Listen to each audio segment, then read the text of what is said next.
Good morning, my name is Fiorella Briceño, and today I will be talking about wild meat consumption in a large Amazonian city in northeastern Peru. In the Amazon, research shows that hunting for wild meat consumption is a driver of animal population decline, causing biodiversity loss and changes in the composition of forests. However, millions of people are currently eating wild meat. Research in the Peruvian Amazon has focused on trying to understand wild meat consumption at the local level where people need to eat wild meat to survive. But what happens in major Amazonian cities where there is access to other types of animal protein like chicken, beef, and pork?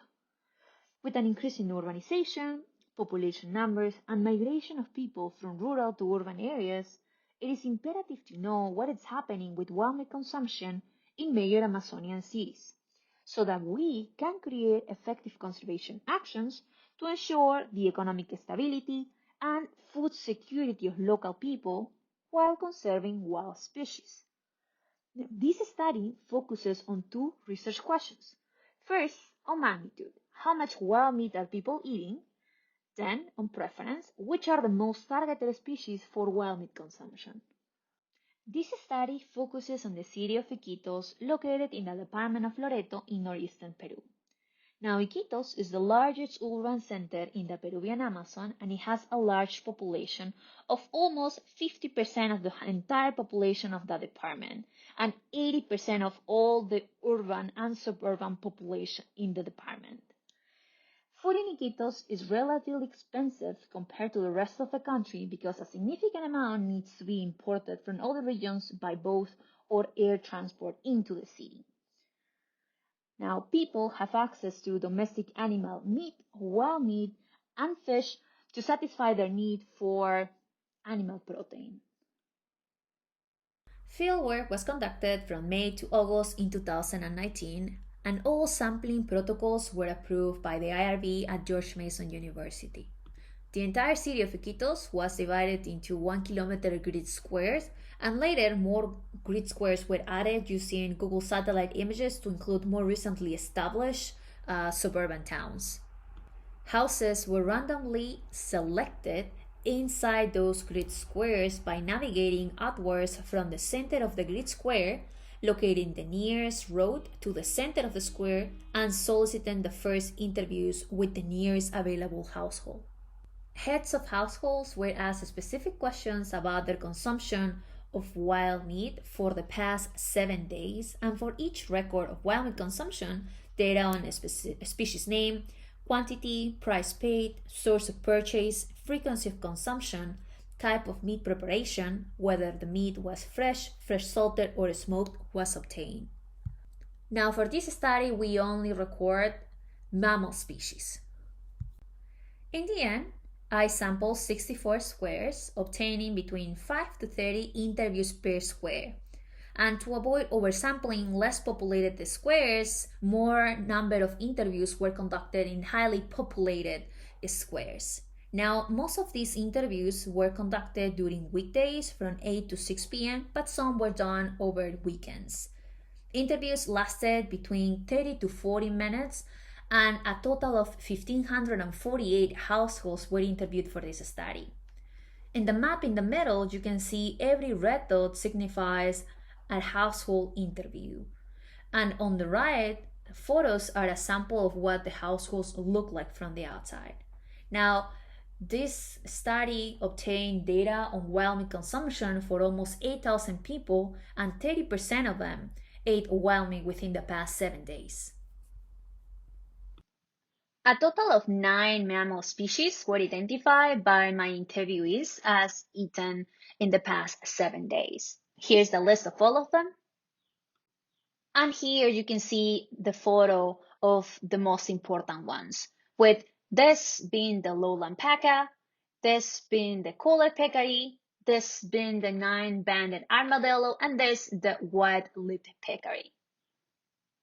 In this table, we can see the list of species in my study, the amount of times each of them were reported as being eaten in the past 7 days by all my interviewees, and the amounts that they represent in my study. Now, we see in green the most eaten species, and in red, the least eaten species. If we focus on these first two species, on the lowland paca and the collared peccary, we see that these two species are contributing to about 80% of all the times that somebody said, yes, I eat wild meat within the past 7 days. Now, if we focus on the amounts of these species, we see that lowland paca, it's actually making almost 50% of all the wild meat being eaten in those past 7 days. Collared peccary almost 30%, and the rest of the species is much less than those two.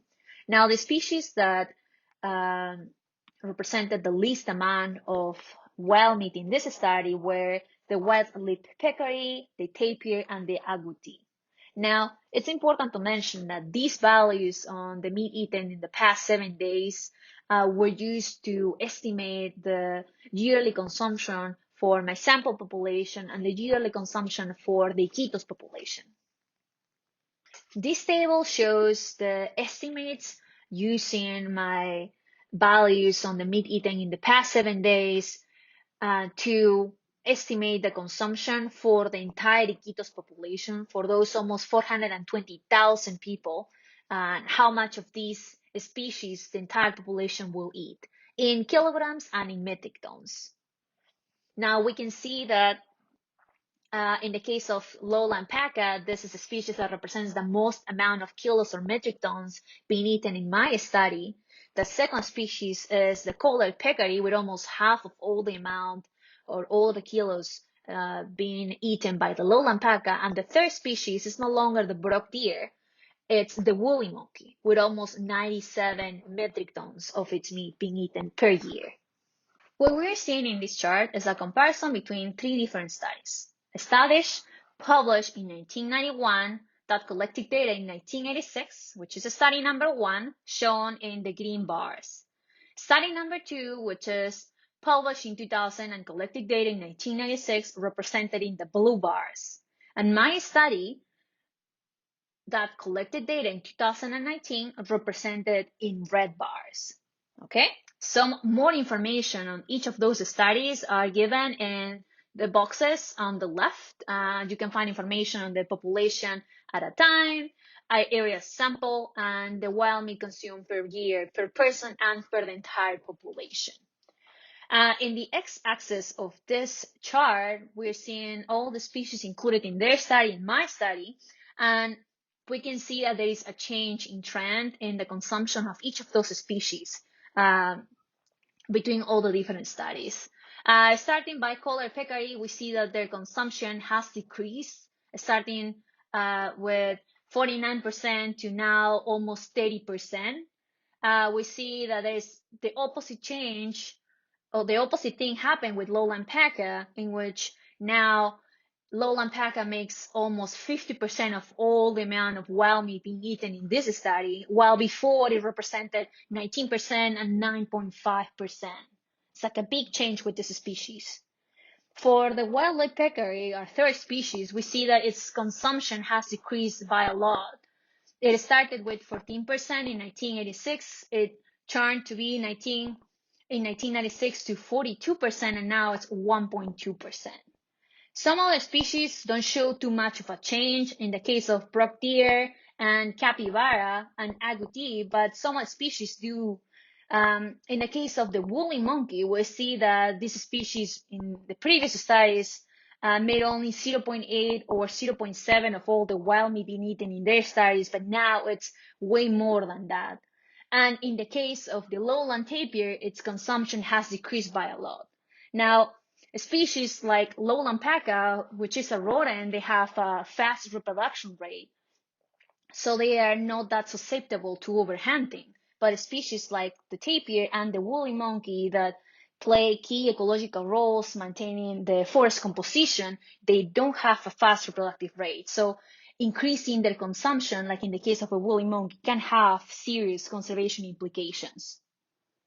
What we're seeing here is a comparison between 4 different studies. You can see each of those studies with their color, and the color of the bars on the chart on the right is the same color as the study. And But basically, these numbers on top of each of those bars are the estimated value of kilos of wild meat eaten per person per year. So we can see that in my study, I'm estimating 3.07 kilos of wild meat per person per year compared to previous studies that showed a much lower estimation. What we're seeing here is the same comparison shown before, but in this time we are seeing the estimation of metric tons eaten of wild meat in a year for the entire Iquitos population. On the left small boxes, we can see how the Iquitos population has changed over time, but basically my results show a way higher value than previous studies published in the area. The biggest difference between this study and previous studies in the same study site is that there is a difference in methods in collecting their data. Previous studies have focused on all city markets, selected city markets, and just one market. While in this study, to properly account for the diversity of sources providing wild meat to the city, and it is that the city was divided into 1 kilometer grid squares. So whilst the amount of wild meat reported in these previous studies shows only the amount of wild meat coming from markets, my study shows the amount of wild meat coming from many different sources, all supplying wild meat to the city. Thank you.